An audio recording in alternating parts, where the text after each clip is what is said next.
I think something that's been overlooked for some reason is that China's economy is really struggling at the moment, and their foreign direct investment has been dropping since 2016.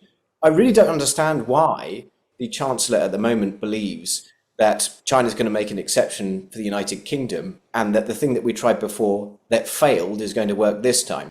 Now, the Chancellor also was writing in the paper today that believes that the Britain has no choice at all but to engage with China. Now, a lot of people reading that don't necessarily agree with that. A Conservative MP and former Security Minister Tom Tugendhat, for example, writes in the same paper, in the Times today, that the UK should look to Taiwan instead of Beijing, and that China won't be the economic saving grace that the Chancellor seems to think it is. Well, let's speak to Luke de Pulford, Executive Director of the Inter-Parliamentary Alliance on China. Luke, good afternoon. Hi. Luke, do you agree with Tom Tugendhat that perhaps Beijing's not where the answers lie? Taiwan is where we should be focusing? Well, he's making a good point on the basis that we've tried this before with China. You know, back during the so-called golden era of George Osborne and David Cameron, where we made a whole bunch of policy concessions to China, we were expecting that there would be a big economic dividend, and there wasn't one. And that was back right in the middle of China's rise when they were much stronger economically than they are now. I think something that's been overlooked for some reason is that China's economy is really struggling at the moment, and their foreign direct investment has been dropping since 2016. I really don't understand why the Chancellor at the moment believes that China's going to make an exception for the United Kingdom and that the thing that we tried before that failed is going to work this time. So I don't really get it. The point that Tom's making about Taiwan is that Taiwan has something that the whole world really needs, which is chips. 65% of all chips, semiconductors, are made in Taiwan, and over 90% of advanced chips. This is the stuff without which nothing works. Your phones don't run, our critical infrastructure depends upon them, and that supply chain is irreplaceable. On that basis, Tom has got a point. We need to be showing Taiwan a bit more respect than we do at the moment. But do we have to take into consideration, the vast manufacturing that happens in China, things that we touch and use every day?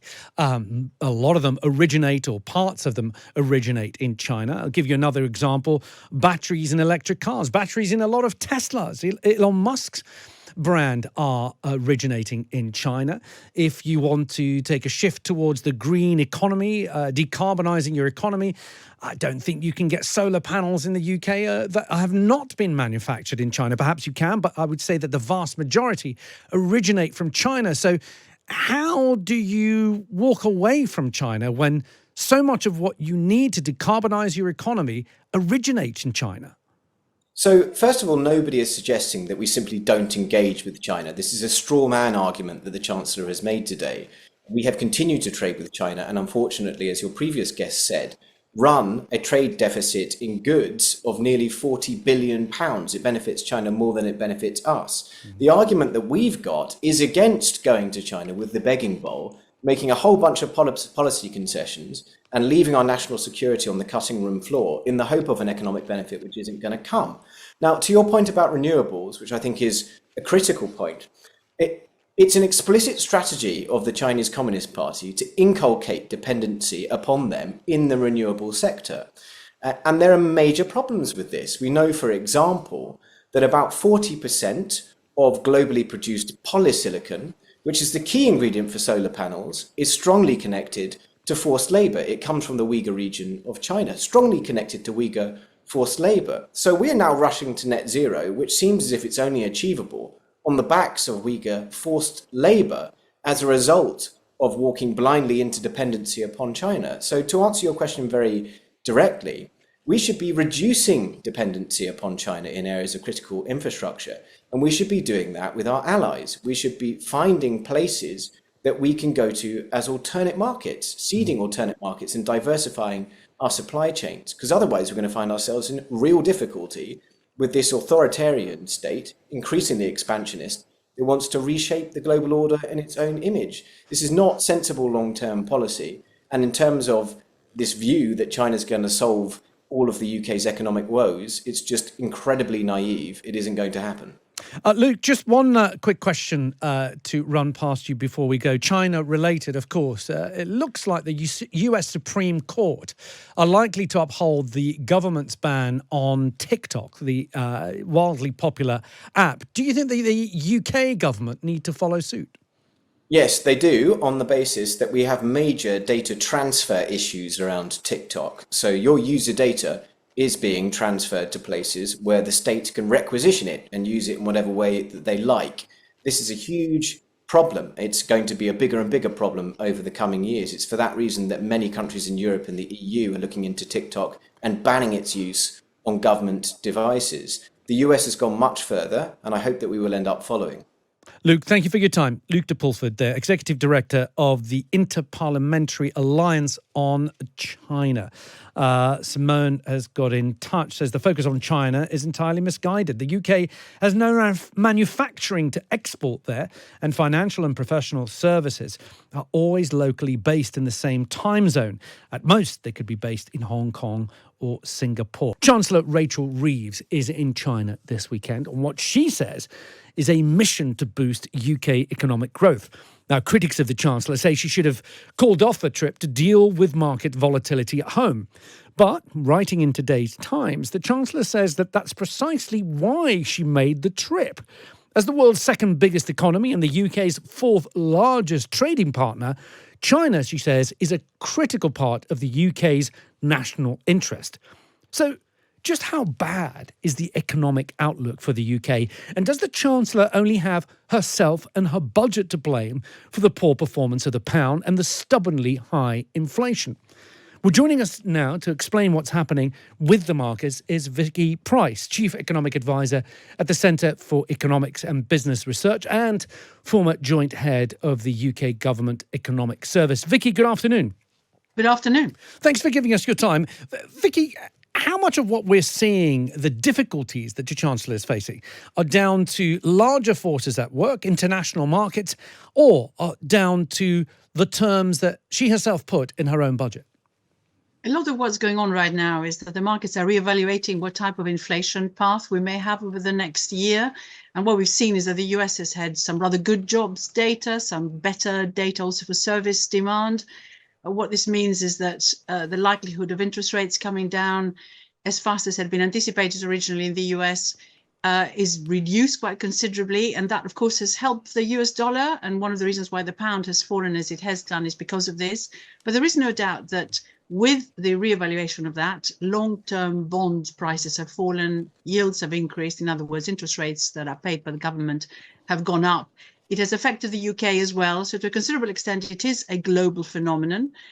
However, there are special issues in the UK because, of course, the budget itself is not very helpful. Yes, in the US, they're worried about the Trump effect on tariffs. If they get imposed, they're going to affect them. They might affect us as well. But also the national insurance contributions increase has meant that we're going to see a lot of that being passed on to consumers, higher inflation too. So there's been a reevaluation here as well. And the concern is that the cost of servicing the government debt is going to be so great if those rates stay as high as they are now, because obviously you have to pay a lot more to borrow if those rates stay as they are. And therefore, the government may well have to step in and cut spending or even increase taxes again, which is going to be, politically very difficult to do.